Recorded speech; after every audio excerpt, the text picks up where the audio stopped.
రోమీయులకు వ్రాసిన పత్రిక 1వ అధ్యాయము చదువుకుందాం. యేసుక్రీస్తు దాసుడును అపోస్తలుడిగా నుండుటకు పిలువబడినవాడును దేవుని సువార్త నిమిత్తము ప్రత్యక్షింపబడినవాడైన పౌలు రామోలో ఉన్న దేవుని ప్రియులందరికీ అనగా పరిశుద్ధులుగా ఉండుటకు పిలువబడిన వారందరికీ శుభమని చెప్పి వ్రాయినది. మన తండ్రి అయిన దేవుని నుండి ప్రభువైన యేసుక్రీస్తు నుండి కృపా సమాధానములు మీకు కలుగునుగాక.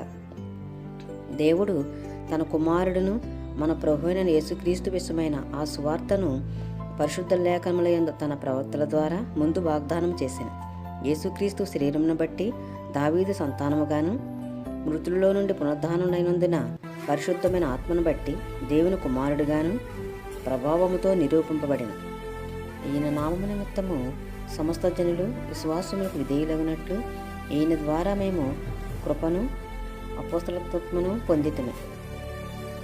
మీరును వారిలో ఉన్నవారే యేసుక్రీస్తు వారుగా ఉండుటకు పిలువబడి ఉన్నారు.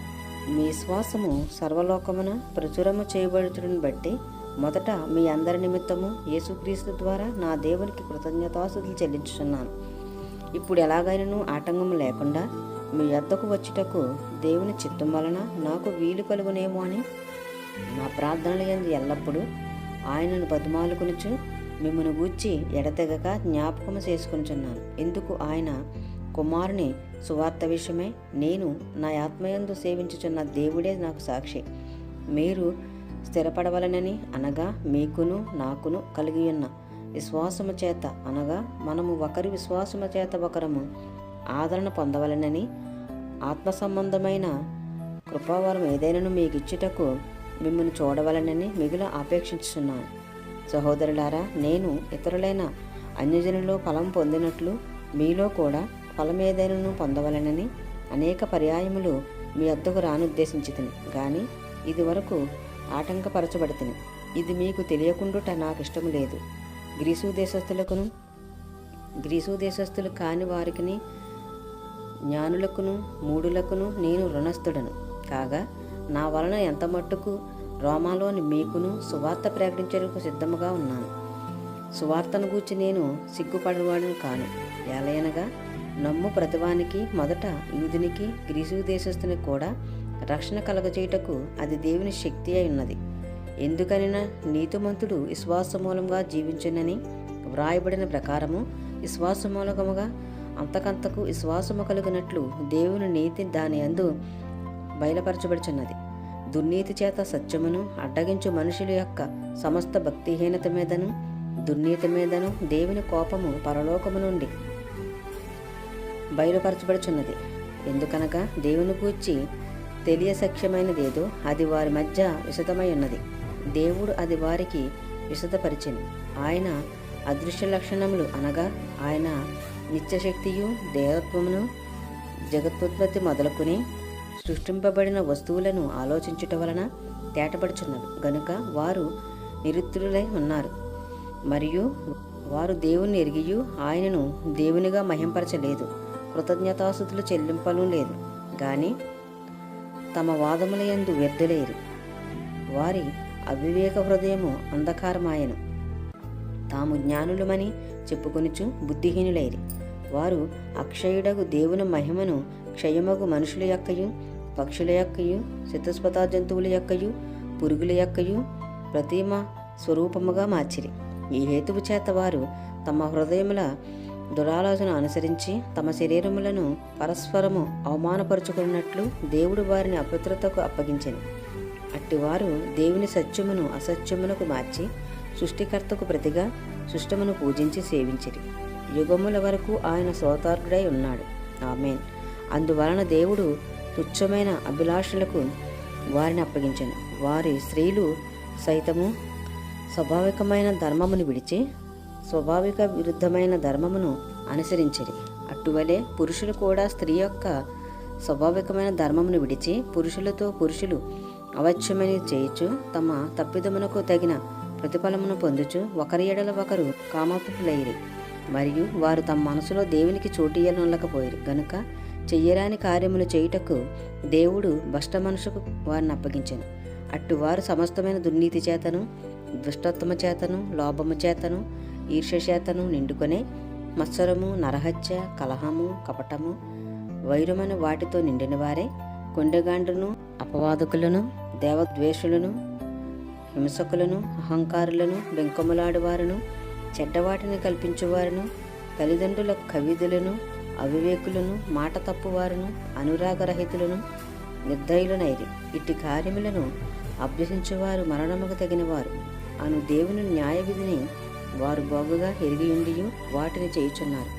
ఇది మాత్రమే గాక వాటిని అభ్యసించు వారితో సంతోషముగా సమ్మతించుచున్నారు. రోమాపత్రిక 2వ అధ్యాయము చదువుకుందాం. కాబట్టి తీర్పు తీర్చు మనుషుడా, నువ్వెవడవైనను సరే నిరుత్తరుడవై ఉన్నావు. దేని విషయంలో ఎదుటివానికి తీర్పు తీర్చుచున్నావో దాని విషయంలో నీవే నేరస్తుడవని తీర్పు తీర్చుకొనుచున్నావు. ఎలయనగా తీర్పు తీర్చు నీవును అట్టి కార్యములనే చేయుచున్నావు. కావా అట్టి కార్యములు చేయువారి మీద దేవుని తీర్పు సత్యమును అనుసరించినదే అని ఎరుగుదుము. అట్టి కార్యములు చేయువానికి తీర్పు తీర్చుచు వాటినే చేయుచున్న మనుషుడా, నీవు దేవుని తీర్పు తప్పించుకొందువని అనుకుందువా? లేదా దేవుని అనుగ్రహము మారుమనసు పొందుటకు నిన్ను ప్రేరేపించుచున్నదని ఎరుగక ఆయన అనుగ్రహ ఐశ్వర్యమును, సహనమును, దీర్ఘశాంతమును తృణీకరించుదువా? నీ కాఠిన్యమును మార్పు పొందని నీ హృదయమును అనుసరించి ఉగ్రత దినమందు అనగా దేవుని న్యాయమైన తీర్పు బయలుపరచబడు దినమందు నీకు నీవే ఉగ్రతను సమకూర్చుకొనుచున్నావు. ఆయన ప్రతివానికి వాని క్రియల చొప్పున ప్రతిఫలమిచ్చును. సత్క్రియను ఓపికగా చేయుచు మహిమను, ఘనతను, అక్షయతను ఎతుకువారికి నిత్యజీవమునిచ్చును. అయితే భేదములు పుట్టించి సత్యమునకు లోబడక దుర్నీతికి లోబడి వారి మీదకి దేవుని ఉగ్రతయు రౌద్రమును వచ్చును. దుష్కార్యము చేయు ప్రతి మనుషుని ఆత్మకు మొదట యూదునికి గ్రీసు దేశస్తును కూడా శ్రమయు వేదనయు కలుగును. సత్క్రియ చేయు ప్రతివానికి మొదట యూదునికి గ్రీసు దేశస్తును కూడా మహిమయు ఘనతయు సమాధానమును కలుగును. దేవునికి పక్షపాతము లేదు. ధర్మశాస్త్రము లేక పాపము చేసిన వారందరూ ధర్మశాస్త్రము లేకయే నశించెదరు. ధర్మశాస్త్రము కలిగిన వారే పాపము చేసిన వారందరూ ధర్మశాస్త్ర సారముగా తీర్పు నొందుదురు.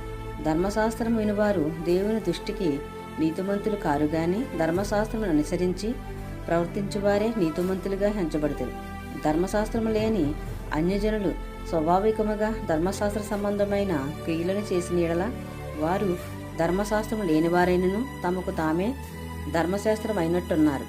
అట్టివారి మనసాక్షి కూడా సాక్ష్యమిచ్చుచుండగను వారి తలంపులు ఒకదాని మీద ఒకటి తప్పు మోపుచు లేక తప్పు లేదని చెప్పుచుండగను ధర్మశాస్త్ర సారము తమ హృదయములందు వ్రాయబడినట్టు చూపుచున్నారు. దేవుడు నా సువార్త ప్రకారము యేసుక్రీస్తు ద్వారా మనుషుల రహస్యములను విమర్శించు దినమందు ఇలాగు జరుగును. నీవు యూదుడివని పేరు పెట్టుకుని ధర్మశాస్త్రమును ఆశ్రయించి దేవుని యందు అతిశయించున్నావు కావా? ఆయన చిత్తమెరిగి ధర్మశాస్త్రమందు ఉపదేశం పొందినవాడవై శ్రేష్టమైన వాటిని మెచ్చుకొనుచున్నావు కావా? జ్ఞానసత్య స్వరూపమైన ధర్మశాస్త్రము గలవాడవై ఉండి నేను గుడ్డివానికి త్రోవ చూపువాడను, చీకటిలో ఉండువానికి వెలుగును, బుద్ధిహీనులకు శిక్షకుడును, బాలురకు ఉపాధ్యుడనై ఉన్నానని నీ అంతట నీవే ధైర్యము ఊహించుకొనుచున్నావు కావా? ఎదుటివానికి బోధించు నీవు నీకు నీవే బోధించుకొనవా?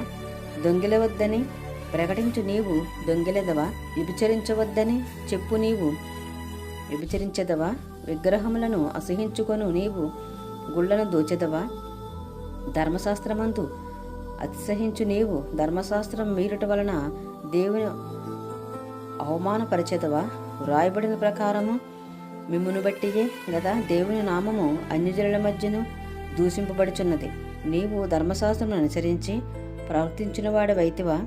సున్నతి ప్రయోజనకరమగును గాని ధర్మశాస్త్రమును అతిక్రమించిన వాడవైతివా? నీ సున్నతి కాకపోవును. కాబట్టి సున్నతి లేనివాడు ధర్మశాస్త్రపు నీతి విధులను గైకొని ఎడల అతడు సున్నతి లేనివాడై ఉండియు సున్నతి గలవాడుగా ఎంచబడను గదా. మరియు స్వభావం బట్టి సున్నతి లేనివాడు ధర్మశాస్త్రమును నెరవేర్చిన ఎడల అక్షరమును సున్నతియు గలవాడవై ధర్మశాస్త్రమును అతిక్రమించు నీకు తీర్పు తీర్చడా? బాహ్యమునకు యూదుడైన వాడు యూదుడు కాడు. శరీరమందు బాహ్యమైనది సున్నతి కాదు. అయితే అంతరంగమందు యూదుడైన వాడే యూదుడు, మరియు సున్నతి హృదయ సంబంధమైనదే, ఆత్మయందు జరిగినదే గాని అక్షరం వలన కలుగున్నది కాదు. అట్టివానికి మెప్పు మనుషుల వలన కలగదు, దేవుని వలననే కలుగును. రోమాపత్రిక 3వ అధ్యాయము చదువుకుందాం. అట్లయితే యూదునికి కలిగిన గొప్పతనమేమి, సున్నతి వలన ప్రయోజనమేమి? ప్రతి విషయమందును అధికమే మొదటిది. దేవోక్తులు యూదుల పరము చేయబడిన. కొందరు అవిశ్వాసులైననేమి, వారు అవిశ్వాసులైనందున దేవుడు నమ్మదగినవాడు కాకపోవునా? అట్లనరాదు. నీ మాటలలో నీవు నీతిమంతుడిగా తీర్చబడినట్లును, నీవు యాజ్యమాడినప్పుడు గెలుచున్నట్లును అని వ్రాయబడిన ప్రకారము ప్రతి మనుషుడును అబద్ధికుడగును గాని దేవుడు సత్యవంతుడు కాకతేరడు. మన దుర్నీతి దేవుని నీతికి ప్రసిద్ధి కలగజేసిన ఎడల ఏమందుము?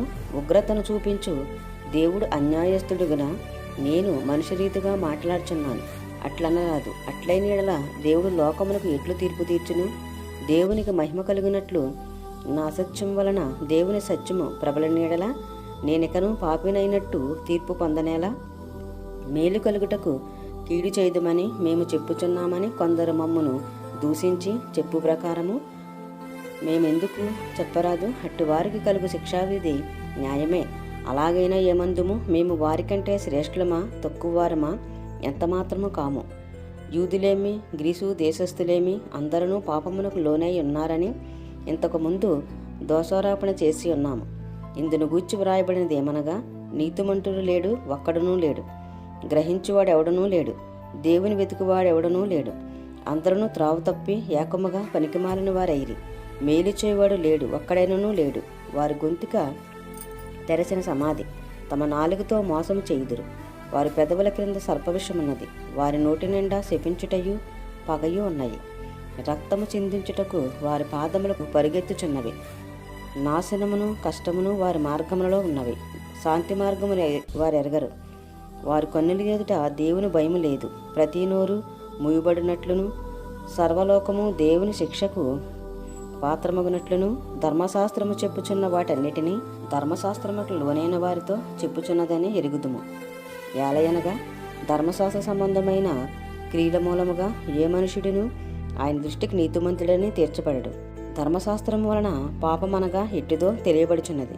ఇట్లుండగా ధర్మశాస్త్రమునకు వేరుగా దేవుని నీతి బయలుపడుచున్నది. దానికి ధర్మశాస్త్రమును ప్రవక్తలను సాక్ష్యమిచ్చుచున్నారు. అది యేసుక్రీస్తునందలి విశ్వాస మూలమైనదే. నమ్మువారందరికీ కలుగు దేవుని నీతి అయి ఉన్నది. ఏ భేదమును లేదు. అందరూ పాపము చేసి దేవుడు అనుగ్రహించు మహిమను పొందలేకపోతున్నారు. కాబట్టి నమ్మువారు ఆయన కృపచేతనే క్రీస్తు యేసునందలి విమోచనము ద్వారా ఉచితముగా నీతిమంతులని తీర్చబడుచున్నారు. పూర్వము చేయబడిన పాపములను దేవుడు తన ఓరిమి వలన ఉపేక్షించినందున ఆయన తన నీతిని కనుపరచవలనని క్రీస్తు యేసు రక్తమందలి విశ్వాసము ద్వారా ఆయనను కరుణాధారముగా బయలుపరిచెను. దేవుడిప్పటి కాలమందు తన నీతిని కనపరచు నిమిత్తము తాను నీతిమంతుడును యేసునందు విశ్వాసము గలవానిని నీతిమంతునిగా తీర్చువాడినై ఉండుటకు ఆయన అలాగ చేసెను. కాబట్టి అతిశయ కారణం ఎక్కడ? అది కొట్టివేయబడెను. ఎట్టి న్యాయమును బట్టి అది కొట్టివేయబడెను? క్రియాన్యాయమును బట్టియా? కాదు, విశ్వాస న్యాయమును బట్టియే. కాగా ధర్మశాస్త్ర సంబంధమైన క్రియలు లేకుండా విశ్వాసము వలననే మనుషులు నీతిమంతులుగా తీర్చబడుచున్నారని ఎంచుచున్నాము. దేవుడు యూదులకు మాత్రమే దేవుడా? అన్యజనులకు దేవుడు కాడా? అవును, అన్యజనులకును దేవుడే.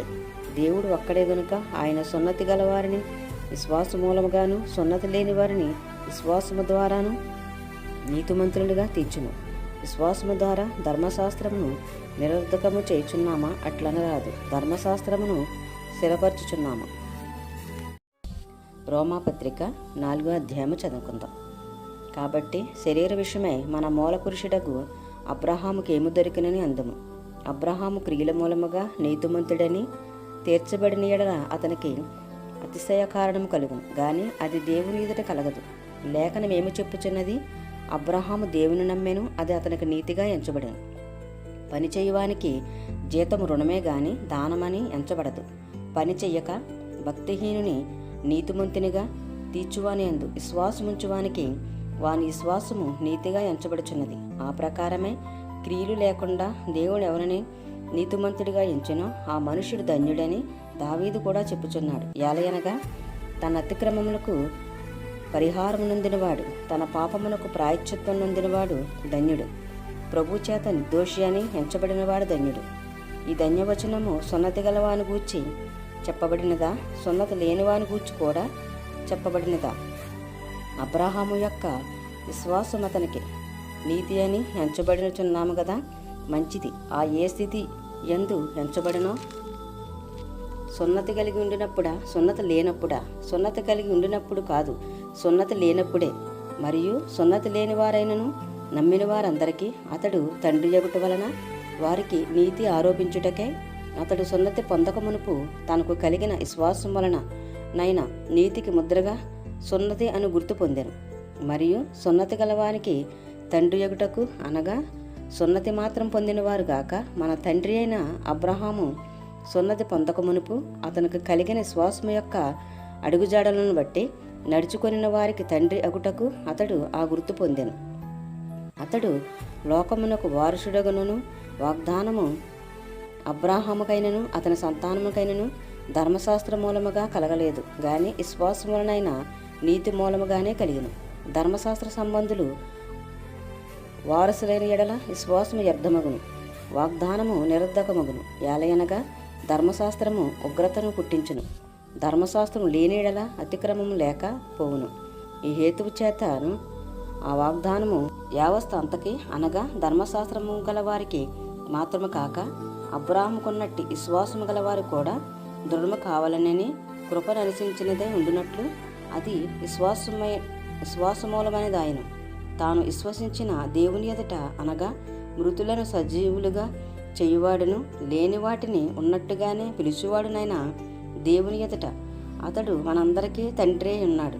ఇందును గూర్చి నిన్ను అనేక జనములకు తండ్రినిగా నియమించి తిని అని వ్రాయబడి ఉన్నది. నీ సంతానము ఇలాగ ఉండునని చెప్పిన దానిని బట్టి తన అనేక జనములకు తండ్రి అగునట్లు నిరీక్షణకు ఆధారము లేనప్పుడు అతడు నిరీక్షణ కలిగి నమ్మాను. మరియు అతడు విశ్వాసమందు బలహీనుడు కాక రమారమి 100 ఏండ్ల వయసు గలవాడై ఉండి అప్పటికి తన శరీరము మృతతుల్యమైనట్టును సారా గర్భమును మృతతుల్యమైనట్టును ఆలోచించను.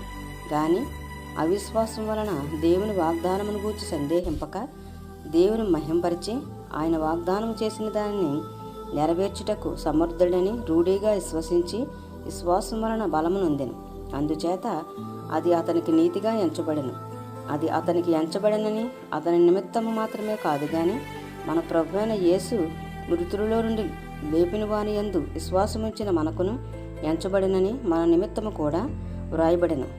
ఆయన మన అపరాధముల నిమిత్తము అప్పగింపబడి మనము నీతిమంతులుగా తీర్చబడుటకే లేపబడెను. రోమాపత్రిక 5వ అధ్యాయము చదువుకుందాం. కాబట్టి విశ్వాస మూలమున మనము నీతిమంతులుగా తీర్చబడి మన ప్రభువైన యేసుక్రీస్తు ద్వారా దేవునితో సమాధానము కలిగిందుము. మరియు ఆయన ద్వారా మనము విశ్వాసం వలన ఈ కృపయందు ప్రవేశగలవారమై అందులో నిలిచియుండి దేవుని మహిమను గూర్చిన నిరీక్షణను బట్టి అతిశయపడుచున్నాము. అంతేకాదు శ్రమ ఓర్పును, ఓర్పు పరీక్షను, పరీక్ష నిరీక్షణను కలగజేయనని ఎరిగి శ్రమలయందును అతిశయపడుదుము. ఎందుకనగా ఈ నిరీక్షణ మనలను సిగ్గుపరచదు. మనకు అనుగ్రహింపబడిన పరిశుద్ధాత్మ ద్వారా దేవుని ప్రేమ మన హృదయములలో కుమ్మరింపబడి ఉన్నది. ఏలయనగా మనమింకా బలహీనులమై ఉండగా క్రీస్తు యుక్తకాలమున భక్తిహీనుల కొరకు చనిపోయెను. నీతిమంతుని కొరకు సహితము ఒకడు చనిపోవుట అరుదు. మంచివాని కొరకు ఎవడైనా ఒకవేళ చనిపోవ తెగింపవచ్చును. అయితే దేవుడు మన ఎడల తన ప్రేమను వెల్లడపరుచుచున్నాడు. ఎట్లనగా మనమింకనూ పాపులమై ఉండగానే క్రీస్తు మన కొరకు చనిపోయెను. కాబట్టి ఆయన రక్తం వలన ఇప్పుడు నీతిమంతులముగా తీర్చబడి మరింత నిత్యముగా ఆయన ద్వారా ఉగ్రత నుండి రక్షింపబడదుము. ఏలయనగా శత్రువులమై ఉండగా ఆయన కుమారుని మరణం ద్వారా మనము దేవునితో సమాధానపరచబడిన ఎడల సమాధానపరచబడిన వారమై ఆయన జీవించుట చేత మరీ నిత్యముగా రక్షింపబడదుము. అంతేకాదు మన ప్రభువైన యేసుక్రీస్తు ద్వారా మనము దేవుని యందు అతిశయపడుచున్నాము. ఆయన ద్వారానే మనము ఇప్పుడు సమాధాన స్థితి పొంది ఉన్నాము. ఇట్లుండగా ఒక మనుషుని ద్వారా పాపమును పాపము ద్వారా మరణమును లోకములో ఎలాగ ప్రవేశించునో అలాగుననే మనుషులందరూ పాపము చేసినందున మరణము అందరికీ సంప్రాప్తమాయెను. ఏలయనగా ధర్మశాస్త్రం వచ్చిన దనుక పాపము లోకములో ఉండెను, గాని ధర్మశాస్త్రం లేనప్పుడు పాపము ఆరోపింపబడదు. అయినను ఆదాము చేసిన అతిక్రమమును బోలి పాపము చేయని వారి మీద కూడా ఆదాము మొదలుకొని మోషే వరకు మరణం ఏలిను. ఆదాము రాబో వారికి గుర్తై ఉండెను, అయితే అపరాధము కలిగినట్టు కృపావరము కలగలేదు. ఎట్లనగా ఒకని అపరాధం వలన అనేకులు చనిపోయినలా మరీ ఎక్కువగా దేవుని కృపయు యేసుక్రీస్తును ఒక మనుషుని కృపచేతనైన దానమును అనేకులకు విస్తరించెను. మరియు పాపము చేసిన ఒకని వలన శిక్షావిధి కలిగినట్టు ఆ దానము కలగలేదు. ఏలయనగా తీర్పు ఒక అపరాధ మూలముగా వచ్చినదై శిక్షావిధికి కారణమాయెను. కృపావరమైతే అనేకమైన అపరాధముల మూలముగా వచ్చినదే మనుషులు నీతిమంతులుగా తీర్చబడుటకు కారణమాయెను. మరణము ఒకని అపరాధ మూలమున వచ్చినదే ఆ ఒకని ద్వారానే ఏలిన ఎడల కృపాబాహుళ్యమును నీతిదానమును పొందువారు జీవము గలవారే మరీ నిత్యముగా యేసుక్రీస్తును ఒకరి ద్వారానే ఏలుదురు. కాబట్టి తీర్పు ఒక అపరాధ మూలమున వచ్చినదై మనుషులకందరికీ శిక్షావిధి కలుగుటకు ఎలాగో కారణమాయనో అలాగే ఒక్క పుణ్యకార్యం వలన కృపాదానము మనుషులందరికీ జీవప్రదమైన నీతి విధింపబడుటకు కారణమాయను. ఎలయనగా ఒక మనిషిని అవిధేయత వలన అనేకులు పాపులుగా ఎలాగో చేయబడిరో అలాగే ఒకని విధేయత వలన అనేకులు నీతిమంతులుగా చేయబడుదురు. మరియు అపరాధము విస్తరించినట్లు ధర్మశాస్త్రము ప్రవేశించెను. అయినను పాపము మరణమును ఆధారము చేసుకుని ఎలాగో ఏలినో అలాగే నిత్యజీవము కలుగుటకే నీతి ద్వారా కృపయు మన ప్రభువైన యేసుక్రీస్తు మూలముగా ఏలు నిమిత్తము పాపం ఎక్కడ విస్తరించునో అక్కడ కృప అపరిమితముగా విస్తరించెను. రోమాపత్రిక 6వ అధ్యాయము చదువుకుందాం. అలాగైనా ఏమందుము కృప విస్తరింపవలనని పాపమందు నిలిచియుందుమా? అట్లనరాదు. పాప విషయమై చనిపోయిన మనము ఇక మీదట ఎలాగో దానిలో జీవించుదుము? క్రీస్తు యేసులోనికి బాప్తీసం పొందిన మనమందరము ఆయన మరణములోనికి బాప్తీసం పొందుతామని మీరు ఎరుగరా? కాబట్టి తండ్రి మహిమ వలన క్రీస్తు మృతులలో నుండి ఎలాగో లేపబడనో అలాగే మనమును నూతన జీవం పొందిన వారమై నడుచుకున్నట్లు మనము బాప్తీసం వలన మరణములో పాలు పొందుటకే ఆయనతో కూడా పాతిపెట్టబడతమే. మరియు ఆయన మరణము యొక్క సాదృశ్యమందు ఆయనతో ఐక్యము గలవారమైన యెడల ఆయన పునరుద్ధానము యొక్క సాదృశ్యమందును ఆయనతో ఐక్యము గలవారమే విందుము. ఏమనగా మనమికను పాపమునకు దాసులము కాకుండుటకు పాప శరీరము నిర్దముగునట్లు మన ప్రాచీన స్వభావము ఆయనతో కూడా సిలువ వేయబడినని ఎరుగుదుము. చనిపోయినవాడు పాప విముక్తుడని తీర్పు పొంది అన్నాడు. మనము క్రీస్తుతో కూడా చనిపోయిన యెడల మృతులలో నుండి లేచిన క్రీస్తు ఇకను చనిపోడనియు మరణమునకు ఇకను ఆయన మీద ప్రభుత్వం లేదనియు ఎరిగి ఆయనతో కూడా జీవించుతుమని నమ్ముచున్నాము. ఏలయనగా ఆయన చనిపోవట చూడగా పాప విషయమై ఒక్కమారే చనిపోయిన గాని ఆయన జీవించట చూడగా దేవుని విషయమై జీవించుచున్నాడు. అటువలే మీరును పాప విషయమై మృతులుగాను దేవుని విషయమై క్రీస్తు యేసునందు సజీవులుగాను మిమ్మును మీరే ఎంచుకొనుడి. కాబట్టి శరీర దురాశలకు లోబడినట్లుగా చావునకు లోనైన మీ శరీరమందు పాపమును ఏలనీయకుడి. మరియు మీ అవయవములను దుర్నీతి సాధనములుగా పాపమునకు అప్పగింపకుడి. అయితే మృతులలో నుండి సజీవులమనుకొని మిమ్మును మీరే దేవునికి అప్పగించుకొనుడి. మీ అవయవములను నీతి సాధనములుగా దేవునికి అప్పగించుడి. మీరు కృపకే గాని ధర్మశాస్త్రముకు లోనైన వారు కారు గనుక పాపము మీ మీద ప్రభుత్వం చేయదు. అట్లేని యెడల కృపకే గాని ధర్మశాస్త్రముకు లోనగువారము కావని పాపము చేయుదుమా? అది అన్నటికీ కూడదు.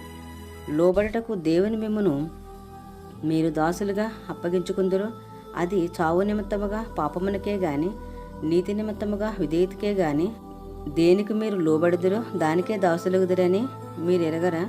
మీరు పాపమునకు దాసులై ఉండిరి గాని ఏ ఉపదేశ క్రమమునకు మీరు అప్పగింపబడుతురో దానికి హృదయపూర్వకముగా లోబడిన వారే పాపము నుండి విమోచింపబడి నీతికి దాసులైతిరి.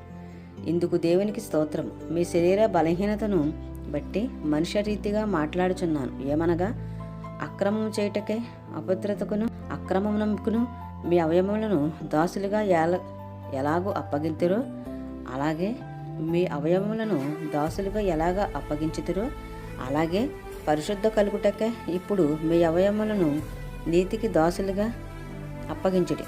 మీరు పాపమునకు దాసులై ఉన్నప్పుడు నీతి విషయమై నిర్బంధము లేనివారే ఉంటిరి. అప్పటి క్రియల వలన మీకేమి ఫలము కలిగిను వాటిని గురించి మీరిప్పుడు సిగ్గుపడుచున్నారు కారా? వాటి అంతం మరణమే. అయినను ఇప్పుడు పాపము నుండి విమోచింపబడి దేవునికి దాసులైనందున పరిశుద్ధ కలుగుటయే మీకు ఫలము, దాని అంతము నిత్యజీవము.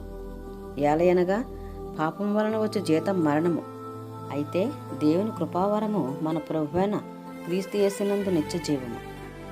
రోమాపత్రిక 7వ అధ్యాయము చదువుకుందాం. సహోదరులారా, మనుషుడు బ్రతికినంత కాలమే ధర్మశాస్త్రం అతని మీద ప్రభుత్వం చేయుచున్నదని మీకు తెలియదా? ధర్మశాస్త్రము ఎరిగిన మీతో మాట్లాడుచున్నాను.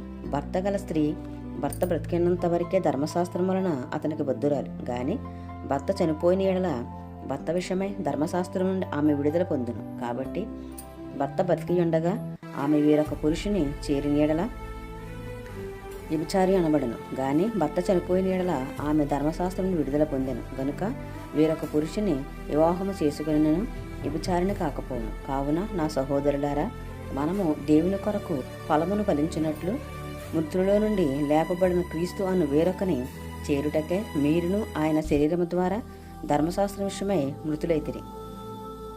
ఏలయనగా మనము శరీర సంబంధులమై ఉండినప్పుడు మరణార్థమైన ఫలమును ఫలించుటకై ధర్మశాస్త్రం వలనైన పాపేచ్చులు మన అవయవములలో కార్యసాధకములై ఉండెను. ఇప్పుడైతే దేని చేత నిర్బంధింపబడుతుమో దాని విషయమై చనిపోయిన వారమై ధర్మశాస్త్రం నుండి విడుదల పొందితిమి గనుక మనము అక్షరానుసారమైన ప్రాచీన స్థితి గలవారము కాక ఆత్మానుసారమైన నవీన స్థితి గలవారమై సేవ చేయుచున్నాము. కాబట్టి మేమేమందుము ధర్మశాస్త్రం పాపమాయన అట్లనరాదు. ధర్మశాస్త్రం వలనే గాని పాపమనగా ఎట్టిదో నాకు తెలియకపోవును. ఆశింపవద్దని ధర్మశాస్త్రము చెప్పని ఎడల దురాశను ఎట్టిదో నాకు తెలియకపోవును. అయితే పాపము ఆజ్ఞను హేతువు చేసుకుని సకల విధమైన దురాశలను నా యందు పుట్టించను. ధర్మశాస్త్రం లేనప్పుడు పాపం మృతము. ఒకప్పుడు నేను ధర్మశాస్త్రం లేకుండా జీవించుచుంటిని, గాని ఆజ్ఞ వచ్చినప్పుడు పాపమునకు మరలా జీవం వచ్చాను. నేనైతే చనిపోతిని. అప్పుడు జీవార్థమైన ఆజ్ఞ నాకు మరణార్థమైనట్టు కనబడెను. ఏలయనగా పాపము ఆజ్ఞను హేతువు చేసుకుని నన్ను మోసపుచ్చి దాని చేత నన్ను చంపెను. కాబట్టి ధర్మశాస్త్రము పరిశుద్ధమైనది, ఆజ్ఞ కూడా పరిశుద్ధమైనదియు నీతి గలదియు ఉత్తమమైనదినే ఉన్నది. ఉత్తమమైనది నాకు మరణకరమైన అట్లనరాదు. అయితే పాపము ఉత్తమమైన దాని మూలముగా నాకు మరణము కలగజేయచ్చు. పాపము పాపమైనట్టు హగుబడు నిమిత్తము అనగా పాపము ఆజ్ఞ మూలముగా అత్యధిక పాపమగు నిమిత్తము అది నాకు మరణకరమాయను. ధర్మశాస్త్రము ఆత్మ సంబంధమైనదని ఎరుగుదుము. అయితే నేను పాపమునకు అమ్మబడి శరీర సంబంధినై ఉన్నాను. ఏలయనగా నేను చెయ్యునది నేను ఎరుగను, నేను చెయ్యనిచ్చించినది చెయ్యక ద్వేషించుచున్నదియే చేయుచున్నాను. నిశ్చయింపనది నేను చేసిన ఎడల ధర్మశాస్త్రము శ్రేష్టమైనదైనట్టు ఒప్పుకొనుచున్నాను. కావున ఇకను దాని చేయునది నా యందు నివసించు పాపమే గాని నేను కాదు. నా యందు అనగా నా శరీరమందు మంచిది ఏదియు నివసింపదని నేను ఎరుగుదును. మేలైనది చెయ్యవలన కోరిక నాకు కలుగుచున్నది, గాని దానిని చెయ్యుట నాకు కలుగుటలేదు. నేను చెయ్యగోరు మేలు చెయ్యక చెయ్యగోరని కీడు చేయుచున్నాను. నేను కోరని దానిని చేసిన ఎడల దానిని చెయ్యునది నా యందు నివసించు పాపమే గాని ఇకను నేను కాదు. కాబట్టి మేలు చేయగోరు నాకు కీడు చేయట కలుగుచున్నదని ఒక నియమము నాకు కనబడుచున్నది. అంతరంగ పురుషుని బట్టి దేవుని ధర్మశాస్త్రమునందు నేను ఆనందించుచున్నాను, గాని వేరొక నియమము నా అవయవంలో ఉన్నట్టు నాకు కనబడుచున్నది. అది నా మనస్సునందున్న ధర్మశాస్త్రంతో పోరాడుచు నా అవయవంలోనున్న పాప నియమమునకు నన్ను చెరపట్టి లోపరుచుకొనుచున్నది. అయ్యో, నేనెంత దౌర్భాగ్యుడను! ఇట్టి మరణమునకు లోనగు శరీరము నుండి నన్నెవడో విడిపించును? మన ప్రభువైన యేసుక్రీస్తు ద్వారా దేవునికి కృతజ్ఞతాస్తులు చెల్లించున్నాను. కాగా మనసు విషయంలో నేను దైవ నియమమునకు, శరీర విషయంలో పాప నియమమునకును దాసుడినే ఉన్నాను. రోమా పత్రిక 8వ అధ్యాయము చదువుకుందాం. కాబట్టి ఇప్పుడు క్రీస్తు యేసునందు వారికి ఏ శిక్షావిధియు లేదు. క్రీస్తు యేసునందు జీవమునిచ్చు ఆత్మ యొక్క నియమము పాపమరణముల నియమము నుండి నన్ను విడిపించెను. ఎట్లనగా ధర్మశాస్త్రము దేనిని చేయజాలకపోయినా దానిని దేవుడు చేసెను. శరీరమును అనుసరింపక ఆత్మను అనుసరించియే నడుచుకొను మన యందు ధర్మశాస్త్ర సంబంధమైన నీతి విధి నెరవేర్చబడవలనని పాప పరిహారము నిమిత్తము దేవుడు తన సొంత కుమారుని పాప శరీరాకారముతో పంపి ఆయన శరీరమందు పాపమునకు శిక్ష విధించెను. శరీరానుసారులు శరీర విషయముల మీద మనసుంతురు, ఆత్మానుసారులు ఆత్మ విషయముల మీద మనసునుంతురు. శరీరసారమైన మనసు మరణము, ఆత్మానుసారమైన మనసు జీవమును సమాధానమునై ఉన్నది. ఏలయనగా శరీరానుసారమైన మనసు దేవునికి విరోధమై ఉన్నది. అది దేవుని ధర్మశాస్త్రముకు లోబడదు, ఏమాత్రమును లోబడనేరదు. కాగా శరీర స్వభావం గలవారు దేవుని సంతోషపరచనేరరు. దేవుని ఆత్మ మీలో నివసించిన ఎడల మీరు ఆత్మ స్వభావం గలవారే గాని శరీర స్వభావం గలవారు కారు. ఎవడైనను క్రీస్తు ఆత్మ లేనివాడైతే వాడాయన వాడు కాడు. క్రీస్తు మీలోనున్న ఎడల మీ శరీరము పాప విషయమై మృతమైనది, కానీ మీ ఆత్మ నీతి విషయమై జీవము కలిగినది. మృతులలో నుండి యేసును లేపిన వాని ఆత్మ మీలో నివసించిన ఎడల మృతులలో నుండి క్రీస్తు యేసును లేపినవాడు సావునకు లోనైన మీ శరీరమును కూడా మీలో నివసించుచున్న తన ఆత్మ ద్వారా జీవింపజేయును. కాబట్టి సహోదరులారా, శరీరానుసారముగా ప్రవర్తించుటకు మనము శరీరమునకు రుణస్థులము కాము. మీరు శరీరానుసారంగా ప్రవర్తించిన ఎడల సావలసిన వారై ఉందురు, గాని ఆత్మచేత శరీర క్రియలను చంపిన ఎడల జీవించెదరు. దేవుని ఆత్మచేత ఎందరు నడిపింపబడుదురో వారందరూ దేవుని కుమారులే ఉందురు. ఏలయనగా మరలా భయపడుటకు మీరు దాస్యపు ఆత్మను పొందలేదు గాని దత్తపుత్రాత్మను పొందితిరి. ఆత్మ కలిగిన వారమై మనము అబ్బా తండ్రి అని మొరపెట్టుచున్నాము. మనము దేవుని పిల్లలమని ఆత్మ తానే మన ఆత్మతో కూడా సాక్ష్యమిచ్చుచున్నాడు. మనము పిల్లలమైతే వారసులము, అనగా దేవుని వారసులము. క్రీస్తుతో కూడా మహిమ పొందుటకు ఆయనతో శ్రమపడిన ఎడల క్రీస్తుతోడి వారసులము. మన ఎడల ప్రత్యక్షము కాబోవు మహిమ ఎదుట ఎప్పటి కాలపు శ్రమలు ఎన్నదగినవి కావని ఎంచుచున్నాను. దేవుని కుమారుల ప్రత్యక్షత కొరకు సృష్టి మిగుల ఆశతో తేరి చూచుచు కనిపెట్టుచున్నది. ఏలయనగా సృష్టి నాశనమునకు లోనైన దాస్యములో నుండి విడిపింపబడి దేవుని పిల్లలు పొందబోవు మహిమగల స్వతంత్రం పొందుదునను నిరీక్షణ గలదే స్వేచ్ఛగా కాక దానిని లోపరిచిన వారి మూలముగా వ్యర్థపరచబడిన సృష్టి యావత్తు ఇదివరకు ఏకగ్రీవముగా మూలుగుచు ప్రసవవేదన పడుచున్నదని ఎరుగుదుము. అంతేకాదు, ఆత్మ యొక్క ప్రథమ ఫలముల నొందిన మనము కూడా దత్తపుత్రాత్మ కొరకు, అనగా మన దేహము యొక్క విమోచనము కొరకు కనిపెట్టుచు మనలో మనము మూలుగుచున్నాము. ఏలయనగా మనము నిరీక్షణ కలిగిన వారమై రక్షింపబడితమే. నిరీక్షింపబడినది కనబడినప్పుడు నిరీక్షణతో పని ఉండదు. తాను చూచుచున్న దాని కొరకు ఎవడు నిరీక్షించును? మనము చూడని దాని కొరకు నిరీక్షించిన యెడల ఓపికతో దాని కొరకు కనిపెట్టుదుము. అట్టువలే ఆత్మయు మన బలహీనతను చూసి సహాయము చేయుచున్నాడు. ఏలయనగా మనము యుక్తముగా ఎలాగూ ప్రార్థన చేయవలనో మనకు తెలియదు గాని ఉచ్చరింప సఖ్యము గాని మూలుగులతో ఆ ఆత్మ తానే మన పక్షముగా విజ్ఞాపనము చేయుచున్నాడు. మరియు హృదయములను పరిశోధించువాడు ఆత్మ యొక్క మనసు ఏదో ఎరుగును. ఏలయనగా ఆయన దేవుని చిత్త ప్రకారము పరిశుద్ధుల కొరకు విజ్ఞాపన చేయుచున్నాడు. దేవుని ప్రేమించు వారికి, అనగా ఆయన సంకల్పము చొప్పున పిలువబడిన వారికి మేలు కలుగుటకే సమస్తమును సమకూడి జరుగుచున్నవని ఎరుగుదుము. ఎందుకనగా తన కుమారుడు అనేక సహోదరుల్లో జ్యేష్ఠుడగునట్లు దేవుడెవరిని ముందు ఎరుగునో వారు తన కుమారునితో సారూప్యము గలవారొకటకు వారిని ముందుగా నిర్ణయించెను. మరియు ఎవరిని ముందుగా నిర్ణయించెనో వారిని పిలిచెను. ఎవరిని పిలిచెనో వారిని నీతిమంతులుగా తీర్చెను. ఎవరిని నీతిమంతులుగా తీర్చెనో వారిని మహింపరిచెను. ఇట్లుండగా ఏమందుము? దేవుడు మన పక్షమునుండగా మనకు విరోధి ఎవడు? తన సొంత కుమారుని అనుగ్రహించుటకు వెలితీయక మన అందరి కొరకు ఆయనను అప్పగించినవాడు ఆయనతో పాటు సమస్తమును మనకెందుకు అనుగ్రహింపడు? దేవుని చేత ఏర్పరచబడిన వారి మీద నేరం మోపువాడెవడు? నీతిమంతులుగా తీర్చువాడు దేవుడే. శిక్ష విధించువాడెవడు? చనిపోయిన క్రీస్తు యేసే. అంతేకాదు, మృతులలో నుండి లేచినవాడును, దేవుని కుడిపార్శ్వన ఉన్నవాడును, మన కొరకు విజ్ఞాపనము కూడా చేయువాడును ఆయనే. క్రీస్తు ప్రేమ నుండి మనను ఎడబాపువాడెవడు? శ్రమ అయినను, బాధ అయినను, హింస అయినను, కరువైనను, వస్త్రహీనతైనను, ఉపద్రవమైనను, ఖడ్గమైనను మనలను ఎడబాపున.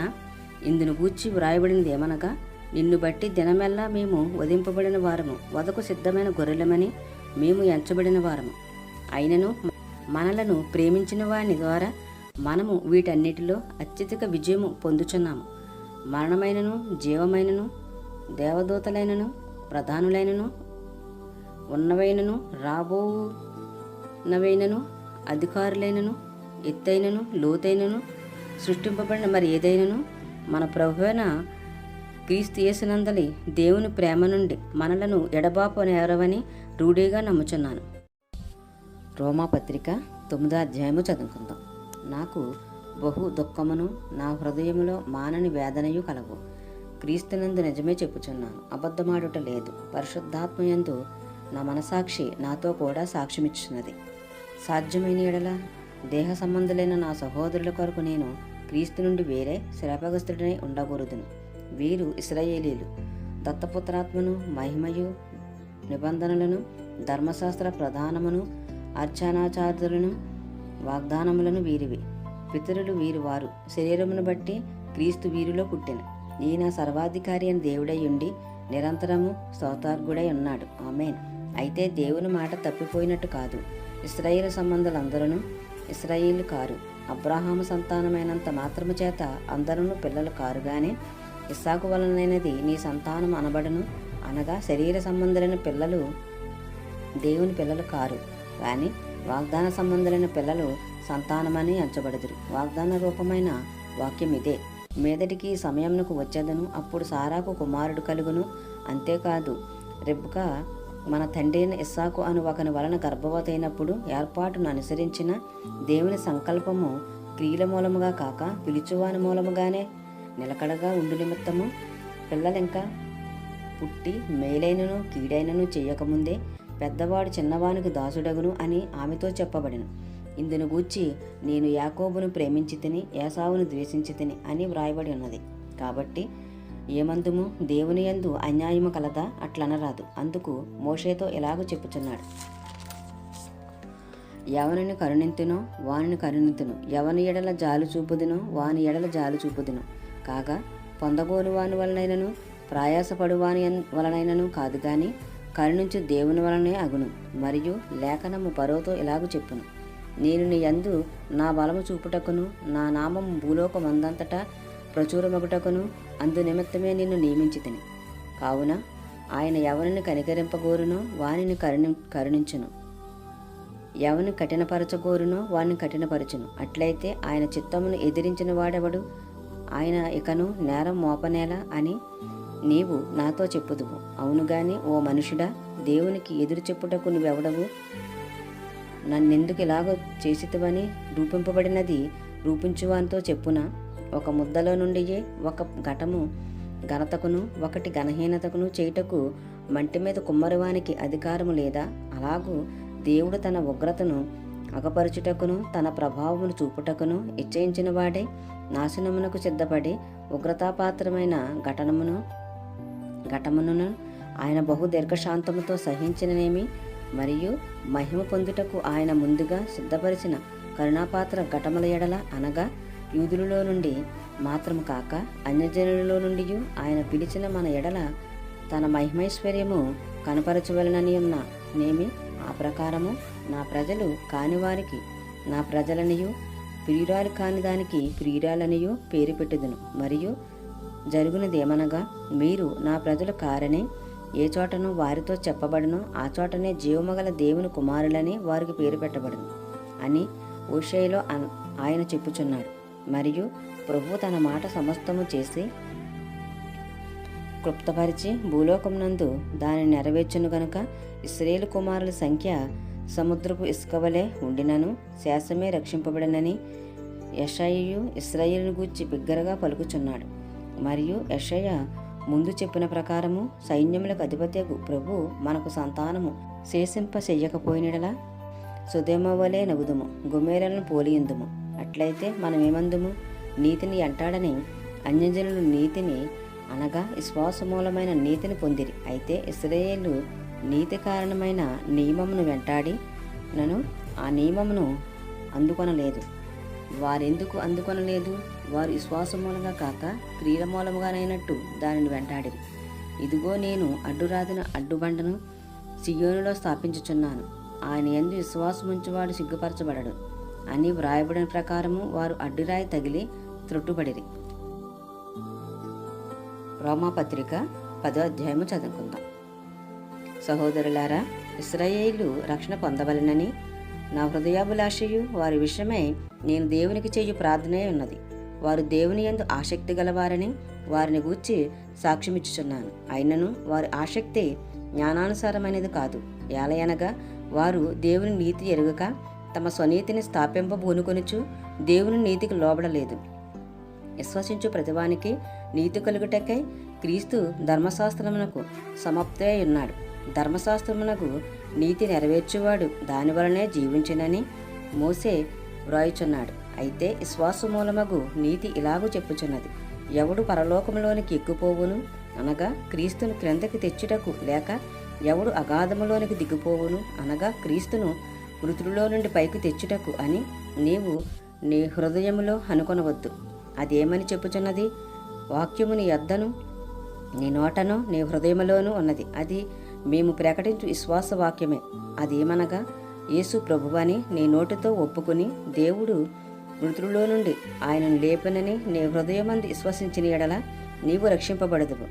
ఏలయనగా నీతి కలిగినట్లు మనుషుడు హృదయములో విశ్వసించును, రక్షణ కలిగినట్టు నోటితో ఒప్పుకొనును. ఏమనగా ఆయన యందు విశ్వాసముంచు వాడెవడనూ సిగ్గుపడడని లేఖనము చెప్పుచున్నది. యూదుడని గ్రీసు దేశస్థుడని భేదము లేదు, ఒక్క ప్రభువే అందరికీ ప్రభువై ఉండి తనకు ప్రార్థన చేయవారందరి ఎడల కృపచూపుటకు ఐశ్వర్యవంతుడై ఉన్నాడు. ఎందుకనగా ప్రభు నామమును బట్టి ప్రార్థన చేయవాడెవడో వాడు రక్షింపబడును. వారు విశ్వసింపని వానికి ఎట్లు ప్రార్థన చేయుదురు? వినని వానిని ఎట్లు విశ్వసించుదురు? ప్రకటించువాడు లేకుండా వారు ఎట్లు విందురు? ప్రకటించువారు పంపబడని ఎడల ఎట్లు ప్రకటించబడుదురు?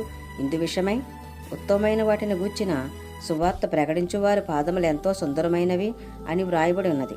అయినను అందరూ సువార్తకు లోబడలేదు. ప్రభువా, మేము తెలియజేసిన సమాచారం ఎవడు నమ్మెను అని యెషయా చెప్పుచున్నాడు గదా. కాగా వినుట వలన విశ్వాసము కలుగును, వినుట క్రీస్తును గూర్చిన మాట వలన కలుగును. అయినను నేను చెప్పినదేమనగా వారు వినలేదా? విన్నారు గదా. వారి స్వరము భూలోకమంతటికిని, వారి మాటలు బూదిగంతముల వరకును బయలువెళ్ళెను. మరియు నేను చెప్పినదేమనగా ఇశ్రాయేలునకు తెలియకుండునా జనము కాని వారి వలన మీకు రోషం పుట్టించెదను, అవివేకమైన జనం వలన మీకు ఆగ్రహము కలగజేతును అని మొదట మోషే చెప్పుచున్నాడు. మరియు యెషయా తెగించి నన్ను వెతకని వారికి నేను దొరికితిని, నన్ను విచారింపని వారికి ప్రత్యక్షమైతిని అని చెప్పుచున్నాడు. ఇశ్రాయేలు విషయమైతే అవివేదులే ఎదురాడు ప్రజలకు నేను దినమంతయు నా చేతులు చాచితిని అని చెప్పుచున్నాడు. రోమాపత్రిక 11వ అధ్యాయము చదువుకుందాం. అలాగైన ఎడల నేను అడిగినదేమనగా దేవుడు తన ప్రజలను విసర్జించిన అట్లనరాదు. నేను కూడా ఇశ్రాయేలుడను, అబ్రహాము సంతానమందలి బెన్యామీను గోత్రమునందు పుట్టినవాడను. తాను ముందెరిగిన తన ప్రజలను దేవుడు విసర్జింపలేదు. ఏలాను గూర్చిన భాగములో లేఖనము చెప్పినది మీరు ఎరుగురా? ప్రభువా, వారు నీ ప్రవక్తలను చంపిరి, నీ బలిపీఠములను పడగొట్టిరి, నేనొక్కడినే మిగిలియున్నాను, నా ప్రాణము దీయిచూచున్నారు అని ఇశ్రాయేలుకు విరోధముగా దేవుడి ఎదుట అతడు వాదించుచున్నాడు. అయితే దేవోక్తి అతనితో ఏమి చెప్పుచున్నది? బయలుకు మొక్కాళ్ళలోని 7,000 మంది పురుషులను నేను శేషముగా ఉంచుకొని ఉన్నాను. అలాగుననే అప్పటి కాలమందు సహితము కృప యొక్క ఏర్పాటు చొప్పున శేషం మిగిలి ఉన్నది. అది కృపచేతనైన ఎడల ఇకను క్రియల మూలమైనది కాదు. కాని ఎడల కృప ఇకను కృప కాకపోవును. అలాగైనా ఏమగును? ఇశ్రాయేలు వెతికినది ఏదో అది వారికి దొరకలేదు, ఏర్పాటు నొందిన వారికి అది దొరికెను. తక్కిన వారు కఠిన చిత్తులైరి. ఇందు విషయమై నేటి వరకు దేవుడు వారికి నిద్రముత్తుగల మనస్సును చూడలేని కన్నులను వినలేని చెవులను ఇచ్చి ఉన్నాడని వ్రాయబడి ఉన్నది.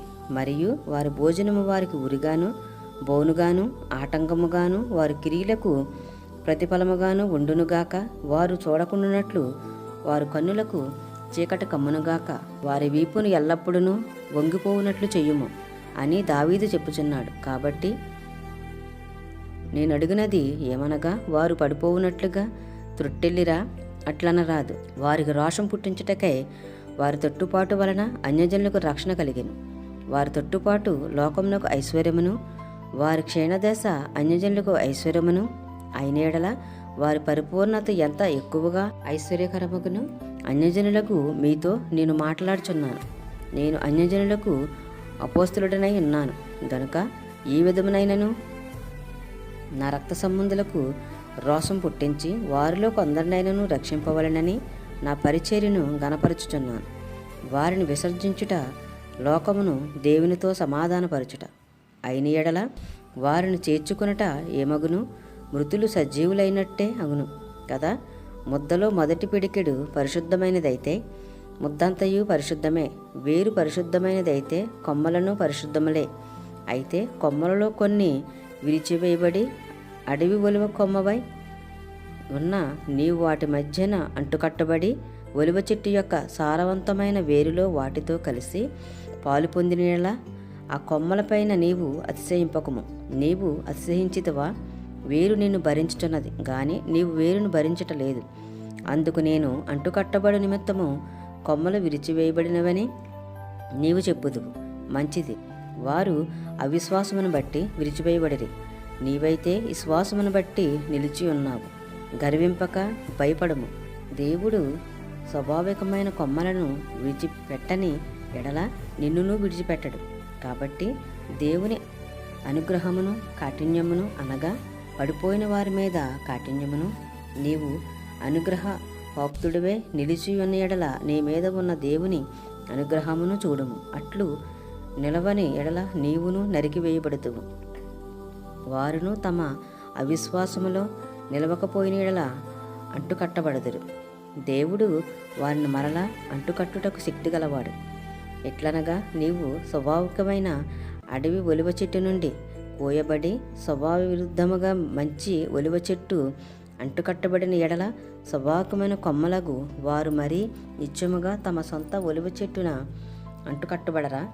సహోదరులారా, మీ దృష్టికి మీరే బుద్ధిమంతులమని అనుకొనుకున్నట్లు ఈ మర్మం మీరు తెలుసుకొనగోరుచున్నారు. అది ఏమనగా, అన్యజనుల ప్రవేశము సంపూర్ణమగు వరకు ఇశ్రాయేలుకు కఠిన మనసు కొంత మట్టుకు కలిగింది. వారు ప్రవేశించినప్పుడు విమోచకుడు సియోనులో నుండి వచ్చి యాకోబులో నుండి భక్తిహీనతను తొలగించును. నేను వారి పాపములను పరిహరించినప్పుడు నా వలన వారికి కలుగు నిబంధన ఇదియే అని వ్రాయబడినట్టు ఇశ్రాయేలు జనులందరూ రక్షింపబడుదురు. సువార్త విషయమైతే వారు మిమ్మును బట్టి శత్రువులు, కానీ ఏర్పాటు విషయమైతే పితరులను బట్టి ప్రియులై ఉన్నారు. ఎలయనగా దేవుడు తన కృపావరముల విషయంలోనూ పిలుపు విషయంలోనూ పశ్చాత్తాపడడు. మీరు గతకాలమందు దేవునికి అవిధేయులై ఉండి ఇప్పుడు వారి అవిధేయతను బట్టి కరుణింపబడితిరి. అటువలనే మీ ఎడల చూపబడిన కరుణను బట్టి వారును ఇప్పుడు కరుణ పొంది నిమిత్తము ఇప్పుడు వారు అవిధేయులై ఉన్నారు. అందరి ఎడల కరుణ చూపవలనని దేవుడు అందరినీ అవిధేయతాస్థితిలో మూసివేసి బంధించి ఉన్నాడు. ఆహా, దేవుని బుద్ధి జ్ఞానముల బాహుళ్యము ఎంతో గంభీరము. ఆయన తీర్పులు శోధింపనెంత అసఖ్యములు. ఆయన మార్గములు ఎంతో అగమ్యములు. ప్రభు మనసును ఎరిగినవాడెవడు? ఆయనకు ఆలోచన చెప్పినవాడెవడు? ముందుగా ఆయనకిచ్చి ప్రతిఫలము పొందగలవాడెవడు?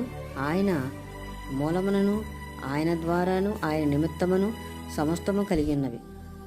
యుగముల వరకు ఆయనకు మహిమ కలుగునుగాక. ఆమేన్. రోమాపత్రిక 12వ అధ్యాయము చదువుకుందాం. కాబట్టి సహోదరులారా, పరిశుద్ధమును దేవునికి అనుకూలమైన సజీవయాగముగా మీ శరీరములను ఆయనకు సమర్పించుకొనుడని దేవుని వాత్సల్యమును బట్టి మిమ్మును బతిమాలుకొనుచున్నాను. ఇట్టి సేవ మీకు యుక్తమైనది. మీరు ఈ లోక మర్యాదను అనుసరింపక ఉత్తమమును అనుకూలమును సంపూర్ణమై ఉన్న దేవుని చిత్తమేదో పరీక్షించి తెలుసుకొనున్నట్లు మీ మనస్సు మారి నూతనమొకటి వలన రూపాంతరం పొందుడి. తన్ను తాను ఎంచుకొనతగిన దానికంటే ఎక్కువగా ఎంచుకొనక దేవుడు ఒక్కొక్కనికి విభజించి ఇచ్చిన విశ్వాస పరిమాణ ప్రకారము తాను స్వస్థబుద్ధి గలవారొకటకై తగిన రీతిగా తన్ను ఎంచుకొనవలనని నాకు అనుగ్రహింపడిన కృపను బట్టి మీలోనున్న ప్రతివానితోనూ చెప్పుచున్నాం. ఒక శరీరములో మనకు అనేక అవయములుండినను ఈ అవయములన్నిటికీ ఒకటే పని ఎలాగో ఉండదో అలాగే అనేకులమైన మనము క్రీస్తులో ఒక శరీరముగా ఉండి ఒకరికొకరము ప్రత్యక్షముగా అవయములై ఉన్నాము. మనకు అనుగ్రహింపున కృప చొప్పున వేర్వేరు కృపావరములు కలిగిన వారమై ఉన్నాము గనుక ప్రవచనవరమైతే విశ్వాస పరిమాణము చొప్పున ప్రవచింతుము, పరిచర్య అయితే పరిచర్యలో, బోధించువాడవైతే బోధించుటలోను, హెచ్చరించువాడైతే హెచ్చరించుటలోను పని కలిగి ఇందుము. పంచిపెట్టువాడు శుద్ధ మనసుతోనూ, పై విచారణ చేయువాడు జాగ్రత్తతోనూ, కరుణించువాడు సంతోషముతోనూ పని జరిగింపవలను. మీ ప్రేమ నిష్కపటమైనదై ఉండవలెను. చెడ్డదాన్ని అసహించుకొని మంచిదాన్ని హత్తుకొని ఉండుడి. సహోదర ప్రేమ విషయంలో ఒకనియందొకడు అనురాగము గలవారే, ఘనత విషయంలో ఒకరినొకడు గొప్పగా ఎంచుకొనుడి. ఆసక్తి విషయంలో మాంద్యులు కాక ఆత్మయందు తీవ్రత గలవారే ప్రభువును సేవించుడి. నిరీక్షణ గలవారే సంతోషించుచు, శ్రమయందు ఓర్పు గలవారే ప్రార్థనయందు పట్టుదల కలిగి ఉండుడి. పరిశుద్ధుల అవసరములలో పాలు పొందుచు శ్రద్ధగా ఆతిథ్యము ఇచ్చుచుండుడి. మిమ్మును హింసించు వారిని దీవించుడి గాని శపింపవద్దు. సంతోషించువారితో సంతోషించుడి, ఏడ్చువారితో ఏడువుడి. ఒకనితో ఒకడు మనసు కలిగి ఉండుడి. హెచ్చువాటి యందు మనసుంచక తగ్గువాటి యందు ఆసక్తులై ఉండుడి. మీకు మీరే బుద్ధిమంతులమని అనుకొనవద్దు. కీడుకు ప్రతి కీడు ఎవడికిని చేయవద్దు. మనుషులందరి దృష్టికి యోగ్యమైన వాటిని గూర్చి ఆలోచన కలిగి ఉండుడి. శక్యమైతే మీ చేతనైనంత మట్టుకు సమస్త మనుషులతో సమాధానముగా ఉండుడి. ప్రియులారా, మీకు మీరే పగతీర్చుకొనక దేవుని ఉగ్రతకు చోటియుడి. పగతీర్చుట నా పని, నేనే ప్రతిఫలమునెత్తును అని ప్రభు చెప్పుచున్నాడని వ్రాయబడి ఉన్నది. కాబట్టి నీ శత్రువు ఆకలిగొని ఉంటే అతనికి భోజనం పెట్టుము, దప్పిగొని ఉంటే దాహమునిమ్ము. అలాగూ చేయుట వలన అతని తల మీద నిప్పులు కుప్పగా పోయిదువు. కీడు వలన జయింపబడక మేలు చేత కీడును జయించుము. రోమాపత్రిక 13వ అధ్యాయము చదువుకుందాం. ప్రతివాడును పై అధికారులకు లోబడి ఉండవలెను. ఎలయనగా దేవుని వలన కలిగినది తప్ప మరి ఏ అధికారమును లేదు. ఉన్న అధికారములు దేవుని వలననే నియమింపబడి ఉన్నవి. కాబట్టి అధికారమును ఎదిరించువాడు దేవుని నియమమును ఎదిరించుచున్నాడు. ఎదిరించువారు తమ మీదకి తామే శిక్ష తెచ్చుకుందురు. ప్రభుత్వము చేయువారు చెడ్డ కార్యములకే గాని మంచి కార్యములకు భయంకరులు కారు. నీకు మేలు కలుగుటకు అధికారులు దేవుని పరిచారకులు.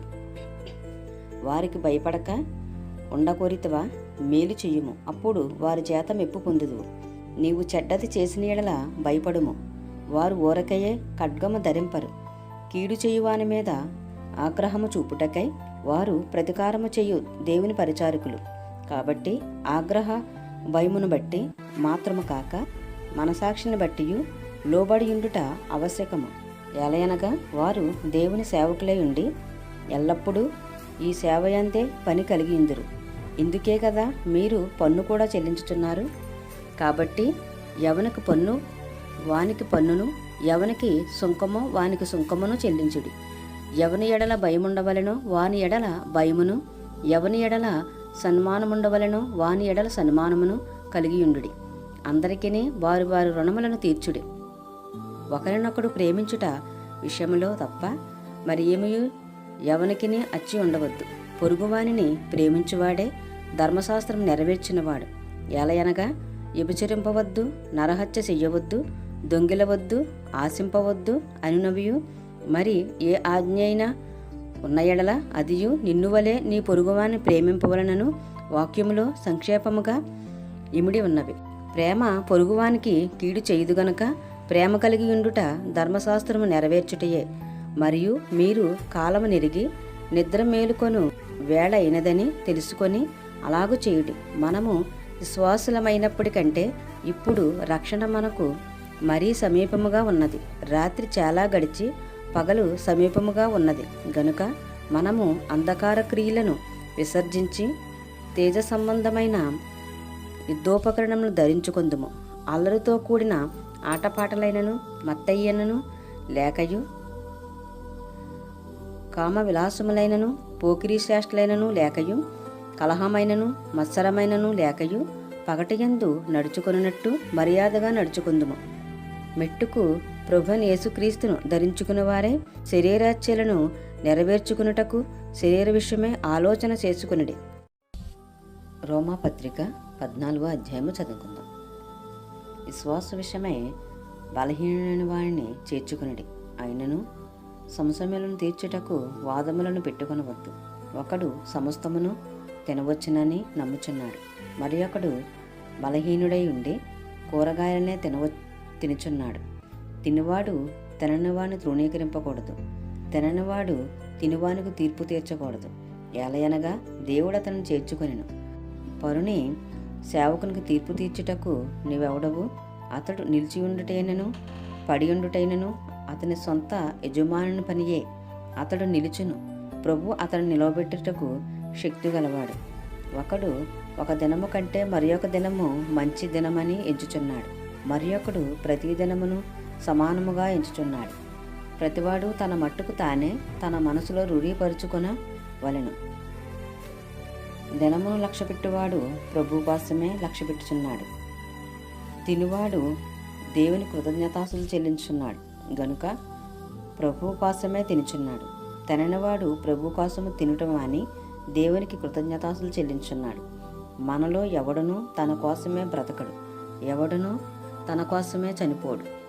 మనము బ్రతికినను ప్రభు కోసమే బ్రతుకుచున్నాము, చనిపోయినను ప్రభు కోసమే చనిపోచున్నాము. కాబట్టి మనము బ్రతికినను చనిపోయినను ప్రభువారమై ఉన్నాము. తాను మృతులకును సజీవులకును ప్రభువై ఉండుటకు ఇందు నిమిత్తమే గదా క్రీస్తు చనిపోయి మరలా బ్రతికెను. అయితే నీవు నీ సహోదరునికి తీర్పు తీర్చనేలా, నీ సహోదరుని నిరాకరింపనేలా మనమందరము దేవుని న్యాయపీఠం ఎదుట నిలుతుము. నా తోడు ప్రతి మోకాలును నా ఎదుట వంగును, ప్రతి నాలుకయు దేవుని స్తుతించును అని ప్రభు చెప్పుచున్నాడు అని వ్రాయబడి ఉన్నది. గనుక మనలో ప్రతివాడును తన్ను గురించి దేవునికి లెక్క ఒప్పగింపవలెను. కాగా మనమిక మీదట ఒకరికొకడు తీర్పు తీర్చకుందుము. ఇదియుగాక సహోదరునికి అడ్డమైనను ఆటంకమైనను కలగజేయకుందుమని మీరు నిశ్చయించుకొనుడి. సహజముగా ఏదియూ నిషిద్ధము కాదని నేను ప్రభువైన యేసునందు ఎరిగి రూఢీగా నమ్ముచున్నాను. అయితే ఏదైనాను నిషిద్ధమని ఎంచుకొనిన వానికి అది నిషిద్ధమే. నీ సహోదరుడు నీ భోజన మూలముగా దుఃఖించినెడలా నీవికను ప్రేమ కలిగి నడుచుకొనివాడు కావు. ఎవని కొరకు క్రీస్తు చనిపోయినో వానిని నీ భోజనము చేత పాడు చేయుకుము. నీకున్న మేలైనది దూషణపాలు కానియుకుడి. దేవుని రాజ్యము భోజనమును పానమును కాదు గాని నీతియు సమాధానమును పరిశుద్ధాత్మయందలి ఆనందమునై ఉన్నది. ఈ విషయమందు క్రీస్తునకు దాసుడైన వాడు దేవునికి ఇష్టుడును మనుషుల దృష్టికి యోగ్యుడనై ఉన్నాడు. కాబట్టి సమాధానమును పరస్పర క్షేమాభివృద్ధిని కలగజేయు వాటిని ఆసక్తితో అనుసరింతుము. భోజనము నిమిత్తము దేవుని పనిని పాడు చేయుకుడి. సమస్త పదార్థములు పవిత్రములే గాని అనుమానముతో తినువానికి అది దోషము. మాంసము తినుట గాని ద్రాక్షరసము త్రాగుట గాని నీ సహోదరుని కడ్డము కలగజేసినదిని మరి ఏదియు గాని మానివేయట మంచిది. నీకున్న విశ్వాసము దేవుని ఎదుట నీ మట్టుకు నీవే ఎంచుకొనుము. తాను సమ్మతించిన విషయంలో తనకు తానే తీర్పు తీర్చుకొనివాడు ధన్యుడు. అనుమానించువాడు తినిన యెడల విశ్వాసము లేకుండా తినను గనుక దోషి అని తీర్పు నొందును. విశ్వాసమూలము కానిది ఏదో అది పాపము. రోమాపత్రిక 15వ అధ్యాయము చదువుకుందాం. కాగా బలవంతులమైన మనము మనలను మనమే సంతోషపరచుకొనక బలహీనుల దౌర్బల్యములను భరించుటకు బద్ధులమై ఉన్నాము. తన పొరుగువానికి క్షేమాభివృద్ధి కలిగినట్లు మనలో ప్రతివాడును మేలైన దాని యందు అతని సంతోషపరచవలెను. క్రీస్తు కూడా తన్ను తాను సంతోషపరచుకొనలేదు గాని నిన్ను నిందించువారి నిందలు నా మీద పడెను అని వ్రాయబడినట్లు ఆయనకు సంభవించెను. ఏలయనగా ఓర్పు వలనను లేఖనము వలనని ఆదరణ వలనను మనకు నిరీక్షణ కలుగుటకే పూర్వమందు వ్రాయబడినవన్నీయు మనకు బోధ కలుగు నిమిత్తము వ్రాయబడి ఉన్నవి. మీరు ఏకభావము గలవారే ఏకగ్రీవముగా మన ప్రభువైన యేసుక్రీస్తు తండ్రియగు దేవుని మహిమపరచు నిమిత్తము క్రీస్తు యేసు చిత్త ప్రకారము ఒకనితోనొకడు మనసు కలిసిన వారే ఉండునట్లు ఓర్పునకును ఆదరణకును కర్తయగు దేవుడు మీకు అనుగ్రహించును గాక. కాబట్టి క్రీస్తు మిమ్మును చేర్చుకొనిన ప్రకారము దేవునికి మహిమ కలుగునట్లు మీరును ఒకరినొకడు చేర్చుకొనుడి. నేను చెప్పినదేమనగా, పితరులకు చేయబడిన వాగ్దానముల విషయంలో దేవుడు సత్యవంతుడని స్థాపించుటకును అన్యజనులు ఆయన కనికరమును గూర్చి దేవుని మహిమపరచుటకును క్రీస్తు సున్నతి గలవానికి పరిచారకుడయ్యను. అందు విషయమై ఈ హేతువు చేతను అన్యజనులో నేను నిన్ను స్తుతింతును, నీ నామ సంకీర్తనము చెయ్యుదును అని వ్రాయబడి ఉన్నది. మరియు అన్యజనులారా ఆయన ప్రజలతో సంతోషించుడి అనియు, మరియు సమస్త అన్యజనులారా ప్రభువును స్తుతించుడి, సకల ప్రజలు ఆయనను కొనియాడుదురుగాక అనియు చెప్పి ఉన్నది. మరియు యెషయా ఇలాగు చెప్పుచున్నాడు, యెషయాలో నుండి వేరు చిగురు అనగా అన్యజనుల నేలుటకు లేచువాడు వచ్చును, ఆయన యందు అన్యజనులు నిరీక్షణ ఉంచుదురు. కాగా మీరు పరిశుద్ధాత్మ శక్తి పొంది విస్తారముగా నిరీక్షణ గలవారగుటకు నిరీక్షణకర్తయగు దేవుడు విశ్వాసము ద్వారా సమస్తానందముతోనూ సమాధానముతోనూ మిమ్మును నింపునుగాక. నా సహోదరులారా, మీరు కేవలము మంచివారును సమస్త జ్ఞాన సంపూర్ణులను ఒకరికి ఒకరు బుద్ధి చెప్పు సమర్థులనై ఉన్నారని నా మట్టుకు నేనును మిమ్మును గూర్చి రూఢిగా నమ్ముచున్నాను. అయినను అన్యజనులు అను అర్పణ పరిశుద్ధాత్మ వలన పరిశుద్ధపరచబడి ప్రీతికరమగునట్లు నేను సువార్త విషయమై యాజక ధర్మము జరిగించుచు దేవుని చేత నాకు అనుగ్రహింపబడిన కృపను బట్టి అన్యజనుల నిమిత్తము యేసుక్రీస్తు పరిచారకుడనైతిని. ఇది హేతువు చేసుకుని మీకు జ్ఞాపకము చెయ్యవలనని ఉండి ఎక్కువ ధైర్యము కలిగి సంక్షేపముగా మీకు వ్రాయిచున్నాను. కాగా క్రీస్తు యేసును బట్టి దేవుని విషయమైన సంగతులలో నాకు అతిశయ కారణము కలదు. ఏలయనగా అన్యజనులు విధేయులైనట్లు వాక్యము చేతను క్రియ చేతను గురుతుల బలము చేతను మహత్కార్యముల బలము చేతను పరిశుద్ధాత్మ బలము చేతను క్రీస్తు నా ద్వారా చేయించిన వాటిని గూర్చియే గాని మరి దేనిని గూర్చియో మాట్లాడ తెగింపను. కాబట్టి యెరూషలేము మొదలుకుని చుట్టుపట్లనున్న ప్రదేశములందు ఇల్లూరికు ప్రాంతం వరకు క్రీస్తు సువార్తను పూర్ణముగా ప్రకటించి ఉన్నాను. నేనైతే మరి ఒకని పునాది మీద కట్టకుండా నిమిత్తము ఆయన గూర్చిన సమాచారం ఎవరికి తెలియబడలేదో వారు చూతులనియు వినని వారు గ్రహింతులనియు వ్రాయబడిన ప్రకారము క్రీస్తు నామమెరగని చోట్లను సువార్తను ప్రకటింపవలనని మిక్కిలి ఆశగలవాడనై ఉండి అలాగను ప్రకటించితిని. ఈ హేతువు చేతను మీ వద్దకు రాకుండా నాకు అనేక పర్యాయములు ఆటంకము కలిగాను. ఇప్పుడైతే ఈ ప్రదేశములో నేనిక సంచరింపవలసిన భాగము లేదు గనుక అనేక సంవత్సరముల నుండి మీ వద్దకు రావాలనని మిక్కిలి అపేక్ష కలిగి నేను స్పెయిను దేశమునకు వెళ్ళినప్పుడు మార్గంలో మిమ్మల్ని చూచి మొదట మీ సహవాసము వలన కొంత మట్టుకు సంతృప్తి పొంది మీ చేత అక్కడికి సాగనంపబడుదునని నిరీక్షించుచున్నాను. అయితే ఇప్పుడు పరిశుద్ధుల కొరకు పరిచర్య చేయుచు యెరూషలేమునకు వెళ్ళుచున్నాను. ఏలయనగా యెరూషలేములో ఉన్న పరిశుద్ధులలో భేదలైన వారి నిమిత్తము మాసిదోనియ వారును అకయ్య వారును కొంత సొమ్ము సందా వేయ నిష్టపడిరి. అవును, వారిష్టపడిన దానిని చేసిరి. వారు వీరికి రుణస్థులు. ఎట్లనగా అన్యజనులు వీరి ఆత్మ సంబంధమైన విషయములలో పాలువారే ఉన్నారు గనుక శరీర సంబంధమైన విషయములో వీరికి సహాయము చేయబద్దులై ఉన్నారు. ఈ పనిని ముగించి ఈ ఫలమును వారికి అప్పగించి నేను మీ పట్టణం మీదుగా స్వీయునకు ప్రయాణము చేతును. నేను మీ వద్దకు వచ్చినప్పుడు క్రీస్తు యొక్క ఆశీర్వాద సంపూర్ణముతో వత్తునని ఎరుగుదును.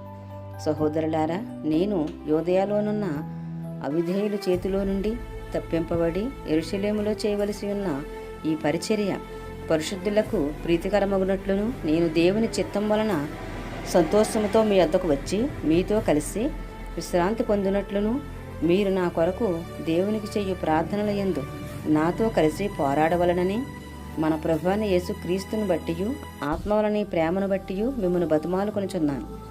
సమాధానకర్తయకు దేవుడు మీ అందరికీ తోడై ఉండునుగాక. ఆమేన్. రోమాపత్రిక 16వ అధ్యాయము చదువుకుందాం. కింక్రయ్యలో ఉన్న సంఘ పరిచారకురాలకు ఫిబే అను మన సహోదరిని పరిశుద్ధులకు తగినట్టుగా ప్రభువునందు చేర్చుకొని ఆమెకు మీ వలన కావలసినది ఏదైనా ఉన్న ఎడల సహాయము చేయవలెనని ఆమెను గూర్చి మీకు సిఫారసు చేయుచున్నాను. ఆమె అనేకులకును నాకును సహాయురాలే ఉండెను. క్రీస్తు యేసునందు నా జత పనివారైన ప్రిస్కిల్లాకును అకుల్లాకును నా వందనములు చెప్పుడి. వారు నా ప్రాణము కొరకు తమ ప్రాణములను ఇచ్చుటకైనను తెగించిరి. మరియు వారు ఎంట ఉన్న సంఘమునకును వందనములు చెప్పుడి. నేను మాత్రము కాదు, అన్యజనుల్లోని సంఘముల వారందరూ వీరికి కృతజ్ఞులే ఉన్నారు. ఆసియాలో క్రీస్తుకు ప్రథమ ఫలమయ్యున్న నా ప్రియుడగు ఎఫ్రెనేటుకు వందనములు. మీ కొరకు బహుగా ప్రయాసపడిన మరియాకు వందనములు. నాకు బంధువులను నా తోడి ఖైదీనైన అంద్రోయికును యూనియాకును వందనములు. వీరు అపోస్తలులలో ప్రసిద్ధికెక్కిన వారే, నాకంటే ముందుగా క్రీస్తునందున్నవారు. ప్రభునందు నాకు ప్రియుడగు అంప్లియాతునకు వందనములు. క్రీస్తునందు మన జత పనివాడగు ఓర్బానునకును నా ప్రియుడగు స్టాకునకును వందనములు. క్రీస్తునందు యోగ్యుడైన అపెల్లేకు వందనములు. అరిస్టోబూలు ఇంటివారికి వందనములు. నా బంధువుడగు హెరోదియోసుకు వందనములు. నార్కిస్సు ఇంటివారిలో ప్రభునందున్న వారికి వందనములు. ప్రభునందు ప్రయాసపడు త్రుపైనాకును త్రుపోసాకును వందనములు. ప్రియురాలగు పెర్షీషుకునకు వందనములు. ఆమె ప్రభునందు బహుగా ప్రయాసపడెను. ప్రభునందు ఏర్పరచబడిన రూపునకు వందనములు. అతని తల్లికి వందనములు. ఆమె నాకును తల్లి. అసుంక్రీతునకును ప్లేగోనుకును హేర్మోకును పత్రోబుకును హేర్మోకును వారితో కూడనున్న సహోదరులకును వందనములు. పిలోలోగునుకును యూలియాకును నెరియాకును అతని సహోదరునికిని ఒలింపాకును వారితో కూడా ఉన్న పరిశుద్ధులందరికీ వందనములు.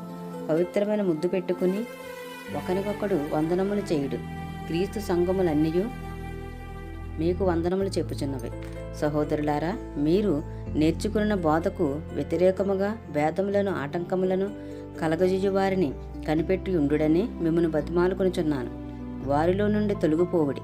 అట్టివారు మన ప్రభువైన క్రీస్తుకు కాక తమ కడుపునకే దాసులు. వారు ఇంపైన మాటల వలనను ఇచ్చకముల వలనను నిష్కపటుల మనసులను మోసపుచ్చుదురు. మీ విధేయత అందరికీ ప్రచురమైనది గనుక మిమ్మల్ని గూర్చి సంతోషించున్నాను.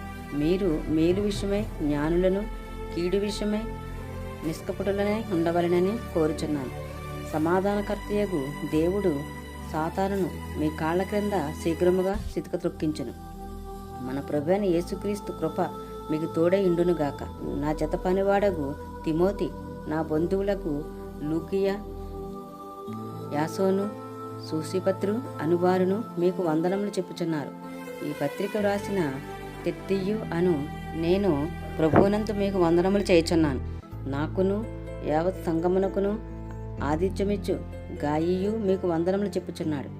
ఈ పట్టణపు ఖజానాదారుడగు ఎరస్తును సహోదరుడగు క్వర్తును మీకు వందనములు చెప్పుచున్నాడు.